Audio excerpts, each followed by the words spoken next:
శ్రీకర్.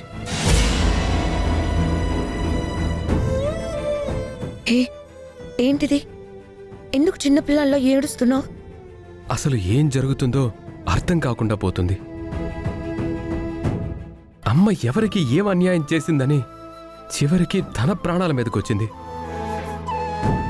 మా స్వామీజీ గారు అలా చెప్పిన దగ్గర నుంచి నా మనసంతా అదోలా ఉంది.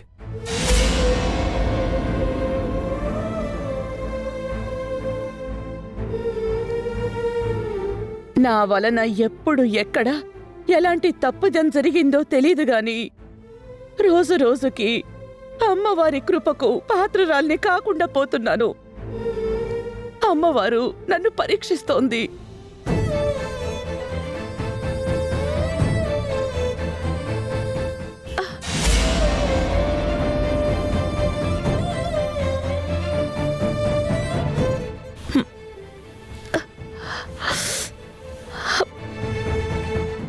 అబ్బా,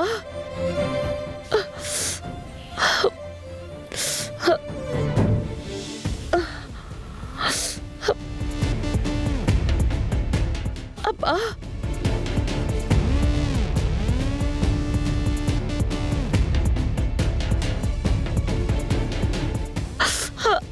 అయ్యో వేదా, ఒకప్పుడు మా ఫ్యామిలీ ఎంతో బాగుండేది.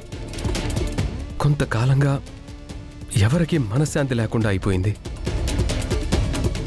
గతంలో ఒకసారి అమ్మకి ప్రాణగండం వచ్చినప్పుడు అవని దయ వలన అమ్మ గండం నుంచి బయటపడింది. ఈసారి ఏం జరుగుతుందో అర్థం కావడం లేదు. నేనిలా అంటున్నానని ఏమనుకోవద్దు. ఆ స్వామీజీ చెప్పింది నిజమని నాకు అనిపించడం లేదు.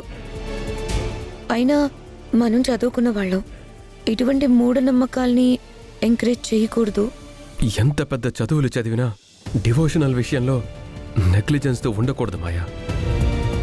మా ఇంట్లో జరిగిన ప్రతి ఇన్సిడెంట్కి దైవంతో ఇంటర్లింక్ ఉంది. శ్రీకర్, కృష్ణ, శ్రీకర్,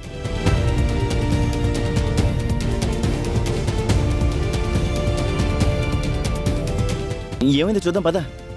రే కిట్టు, వస్తున్నానా? ఏమైనా రే అమ్మని చూడండి రా. సడన్ గా ఇలా మచ్చలు వచ్చారా? అమ్మా,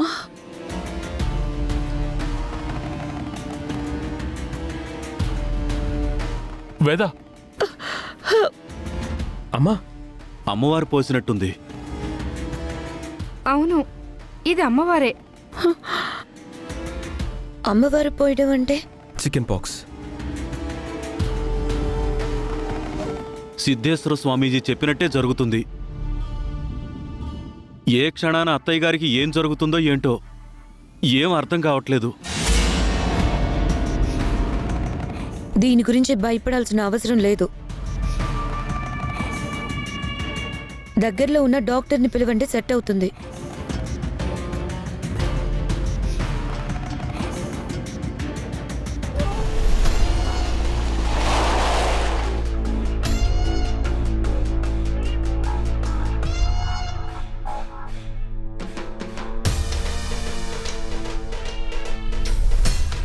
ఈ అడవి నుంచి మనం ఆభరణాలను తీసుకుని వెళ్తే గనక పెళ్లిని ఖచ్చితంగా ఆపగలుగుతాం. ఎవరమ్మా? మీ నాన్న చేస్తున్నారు. అక్కడంతమంది ఉండగా అందరి మధ్య నుంచి నీకీ సమయంలో ఫోన్ చేశాడంటే ఖచ్చితంగా ఏదో ముఖ్యమైన విషయమే అయ్యుంటుంది. నువ్వన్నది నిజమే. ఈ సమయంలో మాయా మీ నాన్నకు నీడలా అంటిపెట్టుకుని ఉంటుంది.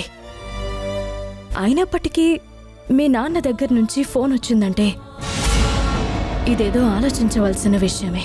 తొందరగా లిఫ్ట్ చేసి మాట్లాడు. నీ దగ్గర నుంచి ఫోన్ రావడం చాలా ఆశ్చర్యంగా ఉంది బావా. అవని, ఏమైంది బావా? ఎందుకు కంగారుగా ఉన్నా? నువ్వొచ్చి వెళ్ళిన తర్వాత మన సిద్ధేశ్వర స్వామీజీని పిలిపించాం. ఆయన ఏమన్నారంటే,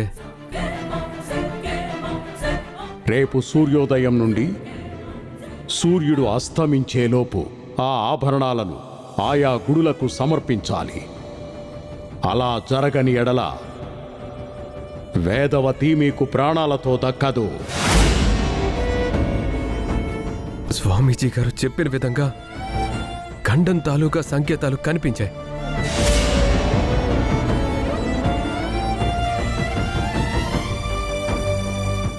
ఎవరో చేసుకున్న కర్మకు మరెవరో బాధ్యులన్నట్టుగా ఉంది. అమ్మ అందరి మంచి గురించి ఆలోచిస్తుందే తప్ప ఎప్పుడూ ఎవరి హాని గురించి ఆలోచించదు. అటువంటిది అమ్మకు ఇటువంటి సమయంలో ప్రాణగండం ఎదురు కావడం ఏంటి? ఆలయాల నుంచి దొంగిలించబడ్డ ఆభరణాలను ఓ బాధ్యతతో నువ్వు వాటిని తిరిగి తెచ్చి ఆ ఆలయాలకు చేర్చాలని అనుకున్నావు. కానీ ఇప్పుడు అదే కార్యం అమ్మ ప్రాణాలతో ముడిపడిపోయింది. రేపు సూర్యాస్తమయంలోపు ఆభరణాలు వాటి స్థానాల్లోకి చేరుకోవాలి. లేదంటే మా అమ్మ మాకు దక్కదవని.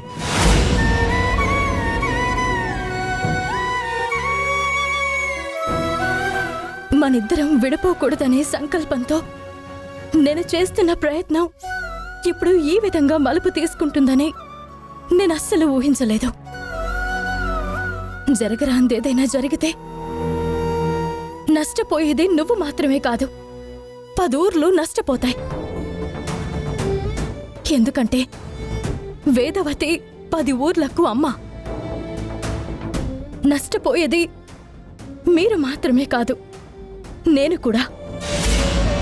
ఎందుకంటే నాకు తను అత్త మాత్రమే కాదు, అమ్మ కూడా.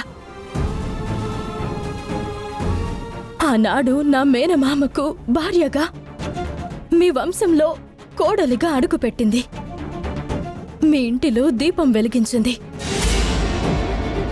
అత్తయ్య వెలిగించింది మీ ఒక్కింటి దీపం మాత్రమే కాదు, ప్రతి ఇంటి దీపంను వెలిగించింది. తన పాదం ప్రతి గడపలో పెట్టినట్టు అయింది. అత్తయ్యకి ఏం కాదు బావా. అత్తయ్య కోసం నా ప్రాణమైనా ఇచ్చి బ్రతికించుకుంటాను, కానీ తన ప్రాణానికి ఎటువంటి హాని కలగకుండా చూసుకుంటాను. మీరందరూ కంగారు పడకుండా ఉండండి. నా వంతు ప్రయత్నం నేను చేస్తాను. అందరూ అత్తయ్యకి ధైర్యం చెప్పండి. ఉంటాను బావా.